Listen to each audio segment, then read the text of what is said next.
Hey, Xenia, can you hear me? Hi, Dan.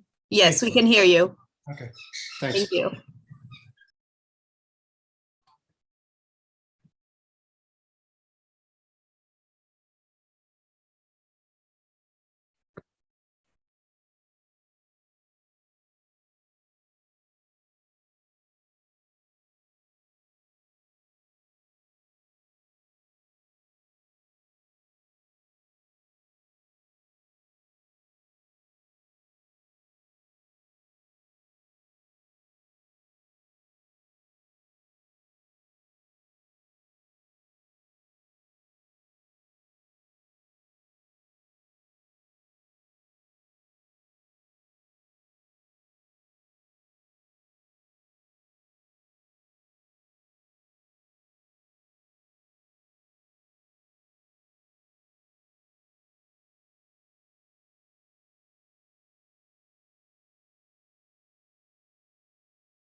Good evening, Chair Ponce. I believe we're all ready to start the meeting.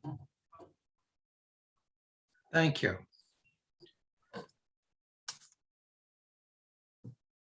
Marika, Autumn, could you please come on?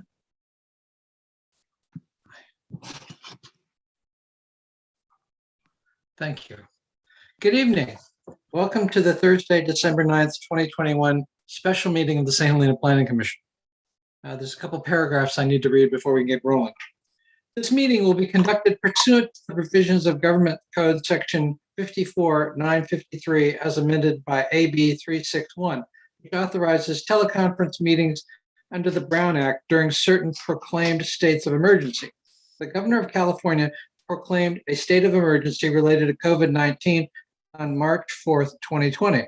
This teleconference meeting is necessary so that the city can conduct essential business and it's permitted under Government Code Section 54-953 in order to protect public health and safety of attendees. Consistent with Government Code Section 54-953, this Planning Commission meeting will be held via teleconference only and will not be physically open to the public. Commission members and staff will teleconference into the meeting by audio and/or video. The meeting will be conducted via Zoom webinar. Ms. Gamero, you have more information. Yes, Chair Ponce, I will be sharing my screen here.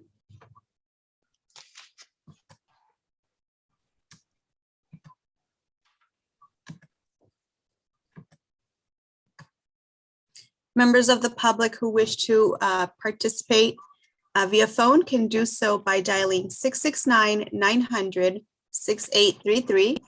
At the prompt, enter the meeting ID 835-1819-3862.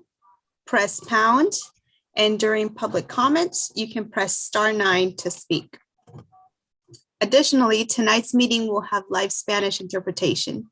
To access the interpretation, you will need to use the Zoom application from either your cell phone, tablet, or computer.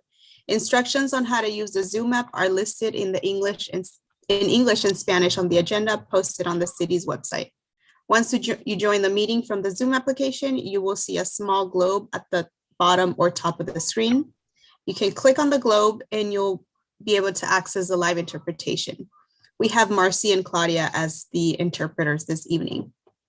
And that will be all. Thank you, Chair Ponce. Thank you, Ms. Gamero. That takes us to Pledge of Allegiance. Commissioner Anderson, would you mind leading us in the Pledge of Allegiance, please? I pledge allegiance to the flag of the United States of America and to the republic for which it stands, one nation, under God, indivisible, with liberty and justice for all. Thank you, Commissioner. I'd like to call the meeting to order. Zinnia, will you take the roll, please? Commissioner Anderson, Here. Commissioner Rothfeld, Here. Vice Chair Hale, Here. Commissioner Segura is absent this evening, and Chair Pont. Here. That takes us to public forum. Under California law, comments at special meetings are limited to subjects on the agenda only. Therefore, public comment will take place during consideration of the item. Each person's comments shall be limited to 4 minutes. So that takes us to consent items. Members of the commission or the public may ask that any items be considered individually for purposes of considering alternative action, for extended discussion, or for public comment. Unless that is done, one motion may be used to adopt all recommended actions. We have one consent item tonight, the minutes of November 2nd, 2021. Is there any member of the commission that wishes to pull that item for further consideration? Seeing none. Ms. Gamero, is there anyone out there in electronic cloud land who wishes to have us pull that item for consideration? There are no members of the public that wish to pull this item. Good. Then a single motion is appropriate at the present time. I motion that we approve the minutes. Second. We have a motion, a second. Ms. Gamero, will you take the roll, please? I apologize, I was muted. Commissioner Anderson, Yes. Vice Chair Hale, Yes. Commissioner Rothfeld, Yes. and Chair Pont. Yes. Well, that takes us down to scheduled matters. This is also a public hearing, I believe, is it not? The request by Rifugio Holdings LLC for a sign permit approval in order to place new signage on the recently remodeled building on the property located at 1334 Vidovich in the Service Commercial Zoning District. I'll open the hearing on this. Is there any commissioner that has any ex parte communications on this matter? Seeing none. Staff report, please. Aaron, is this your item? It is. Thank you, Chair Pont. I am going to share my screen real quickly. Hopefully that can be seen. So the existing 4,950 square foot building at 1334 Vidovich Avenue is located toward the rear of a 1.65 acre commercially zoned property. In April 2019, the Planning Commission approved a 16-seat wine tasting room within the building. And in April 2021, the Planning Commission approved design review in order to accommodate exterior modifications and site improvements to the subject building. This design review approval did not include approval of new signage on site. The applicant is now requesting approval of a sign permit in order to place new signage on the recently remodeled building. Oh, too far.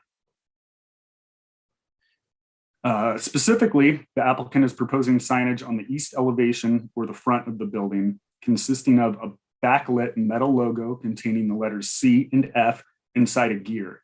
The gear for framing the letters has a circumference of 3 feet 6 inches, or approximately 9.5 square feet, and would be painted red. The larger letter C would be 2 feet 4 inches tall and 1 foot 10 3/4 inches wide, while the smaller letter F would be 1.5 feet tall and 11 inches wide. These letters would be painted white. The LEDs for the logo lighting are not individual lights, but a continuous linear strip light. Per the specifications, the LED is 266 lumens a foot. At approximately 9 feet of sign circumference, approximately 2,394 total lumens would be distributed behind the logo. Additionally, there's an external downshielded LED light affixed to the building above the sign, which would produce approximately 1,390 lumens. A backlit metal sign reading Cliff Family is proposed adjacent to the logo. The lettering would be 11 inches tall and 9 feet 4 3/4 inches long, or approximately 9 square feet total.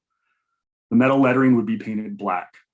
The LEDs on the lettering are modules of 3 diodes each. For the specifications, the modules are 52.8 lumens per module, with 8 modules are used for each letter, would be approximately 422 lumens. The 10 letters comprising the sign would be approximately 4,220 lumens total. For reference, one 75 watt light bulb is approximately 1,100 lumens, and one 100 watt light bulb is approximately 1,600 lumens. Therefore, total lighting associated with the project signage is the equivalent of approximately 5 100 watt light bulbs. Proposed signage associated with this application is in compliance with the restrictions and prohibitions detailed in St. Helena Municipal Code Section 17148. And staff's opinion is that the proposed signs are compatible with the site and appropriate to the building and its surroundings. Furthermore, the building is located toward the rear of a long parcel and is not readily visible from Main Street.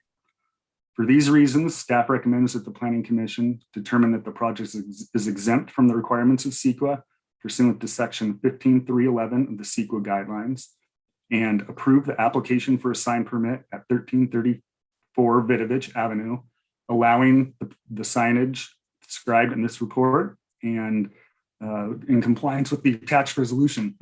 Excuse me.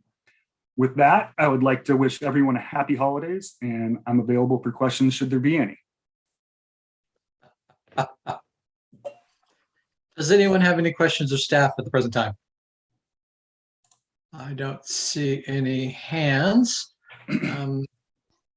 Is the applicant here tonight? Do they wish to speak on the subject?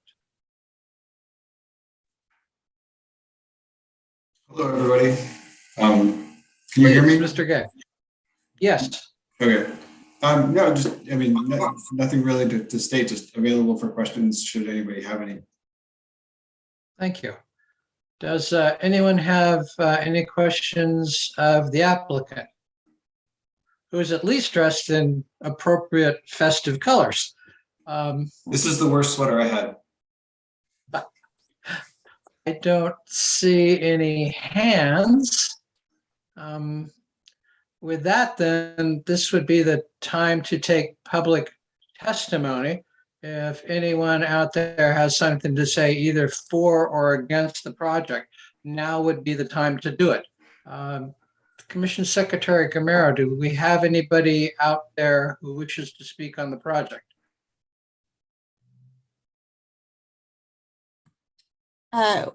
There are no members of the public that wish to speak on this item.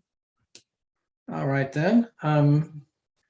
With that, then, I will close the public hearing and bring it back to the commission for discussion. Is there any commission member that wishes to start the ball rolling, as it were? Or the cycle pedaling, if that's their metaphor they choose? No, I don't see any. Oh, Commissioner Anderson, please. I would just say I don't see anything wrong with it, and I think it's a really well-designed, reasonable request. Anyone else? No? Vice Chair Hale, please.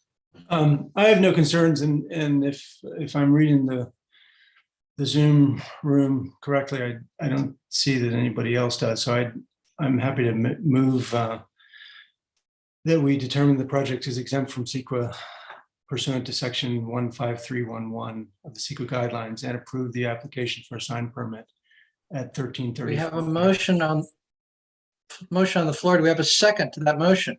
I'll second. All right. Ms. Gamero, will you tally the votes for us, please?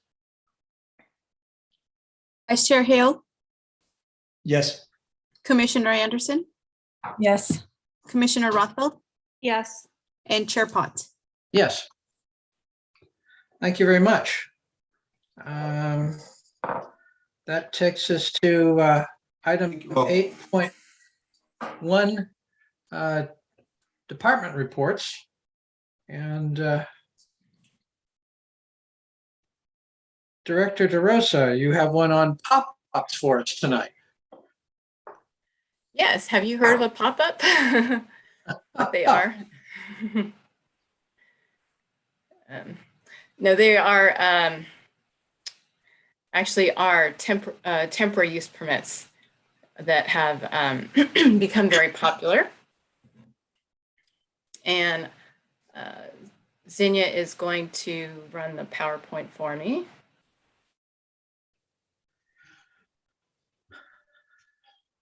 Thank you. So I thought I had actually presented this to the City Council in the fall.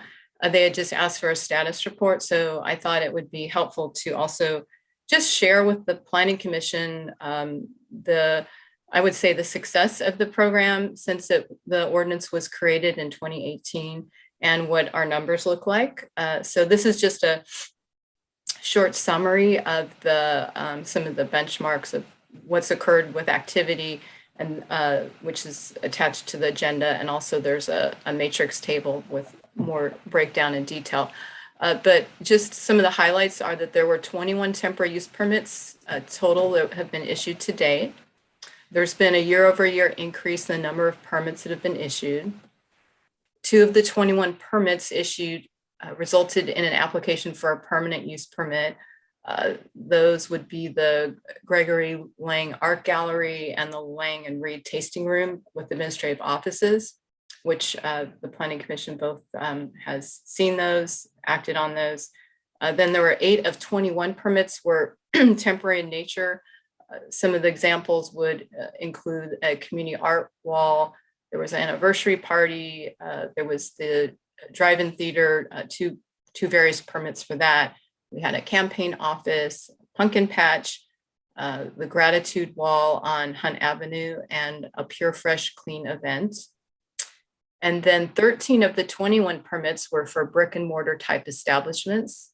Again, you would be able to refer to that in the table. And one of the permits that we approved in 2019, we noted as a result of our follow-up work was operating without requesting a permanent use permit. So we did contact that particular use, which is an art gallery, and they have actually submitted for their conditional use permit. So I expect that to come to the Planning Commission next year. Next slide, please. I'm not sure if you might want to see if you can, if you want to scroll and make that bigger. I know it's hard to see on the screen, but this basically just summarizes the activity by year. Again, with the ordinance being commenced in 2018, really the activity started happening in 2019, where we had a variety of projects come in. As you'll see, most of these are all on Main Street. And then in 2020, just a nice variety of different uses that helped keep businesses being able to open and not have to go through a long process. So we find that it's absolutely been a great success story, I think, for St. Helena. With the code update, obviously we're keeping that in and making sure that the process continues to be easy to navigate, and we still strive to turn those permits around in an expedited manner. So anyway, so this is just a short summary. I just wanted to bring it for your information, but if you do have any questions, I'm available to answer any of those. Thank you. Thank you, Director DeRosa. Does any member of the commission have any comments on this subject? I have a question. Is this something that will keep going through COVID, or was this kind of it started in 2018 and 19, but it seems like the bulk were in 2020 and 2021. So is this something that we plan to have exist for a while, or will it come to an end?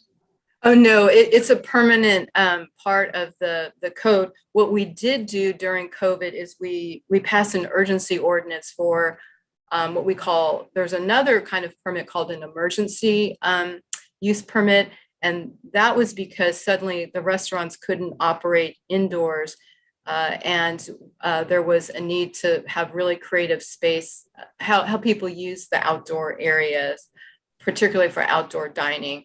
So we had to create some special exceptions that say, hey, you don't have to replace your parking and various things that was just a more agile way to navigate through that unusual circumstance that all the businesses were facing. So that one has a sunset to expire. We actually need to go ahead and clean that part up of the code.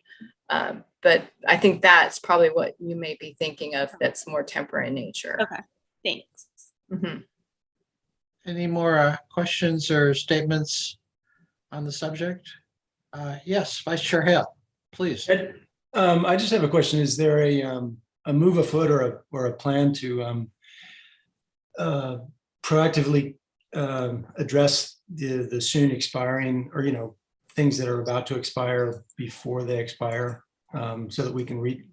It would seem to me useful to plan, to calendar kind of a reach out to these ones that haven't reapplied automatically, and just so they don't fall into an awkward state. And it would seem easy enough to do that.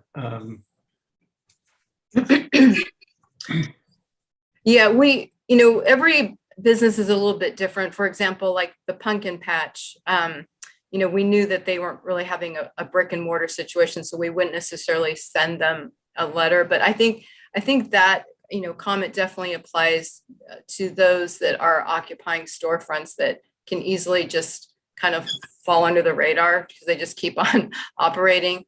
So yeah, we can have those checks and balances put in place, like, particularly I'm thinking like 60 days before their use permit is set to expire. They can just get a standard letter or email from the city.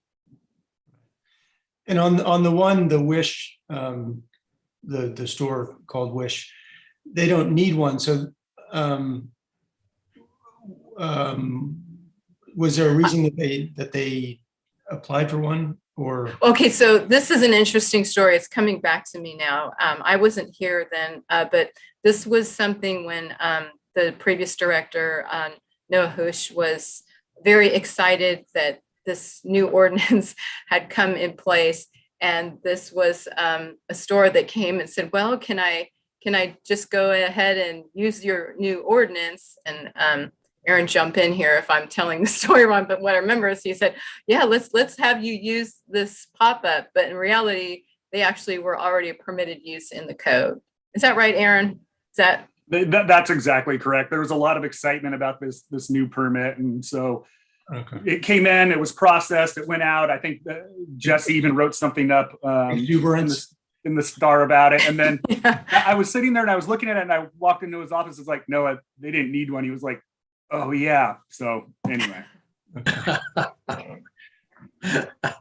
Well, we were all excited about passing this ordinance. Thought it would be a good thing for the city. It's turned out to be fairly active. I'm pleased with how it's worked out. But yeah, we were all pretty excited about it right then. So the first poor person in the door said, hey, we can offer you this new permit, even if you didn't need one. But that's a good story. Any other comments or questions or concerns about this program, which I think has shown itself to be a successful for us? No? Okay. Thank you, Director DeRosa. I do have actually two more things. Okay, cool. Just more updates for the Planning Commission. This is our last meeting of the year, right? So it better pack it with a punch at the end, right? So the SB 9 ordinance, the city attorney and I did not have as much time in advance to coordinate on this, and I apologize that this did not get to the Planning Commission, but we are taking it to City Council as an urgency ordinance on December 14th. I invite you to look at that agenda packet. It should be published hopefully tomorrow, and feel free to reach out to me with any questions. I do envision bringing a revision to that ordinance back early in 2022 because the real significant part where the cities can exercise some of their power, if you will, over a ministerial review is through the objective standards. And I want to have those a little bit more refined for the single family to make sure they're right. But we still do have some standards in there, but take a look at that. And then I just want to wish you all a happy holiday and happy new year. Thank you all for your service. Staff has worked really hard. I know it's extra challenging with seems like the pandemic and just trying to, move things forward. And I appreciate all of you. Aaron, thank you for all your work this year. Zinnia, without you, we wouldn't even have these meetings. So you're just really become quite the Zoom star since all this virtual meeting. So I really appreciate your just seamless. These meetings go so well, and really thank you. And to our interpreters as well, really thank you for hanging in there with us. That's all I have. Sounds like plenty. That takes us to item 9, agenda forecast. As usual, the items the city is working on that will appear on future agendas are on the city website. This is also the time for any member of the Planning Commission who cares to have an item shown on a future agenda to bring it up now. I don't see any hands. And with that, I will take a few seconds with the gavel to reiterate what Director DeRosa said. Thank you all very much for a good year, and we will see you next year. Have a Merry Christmas and a Happy New Year. So this meeting is adjourned. Happy holidays. Everybody.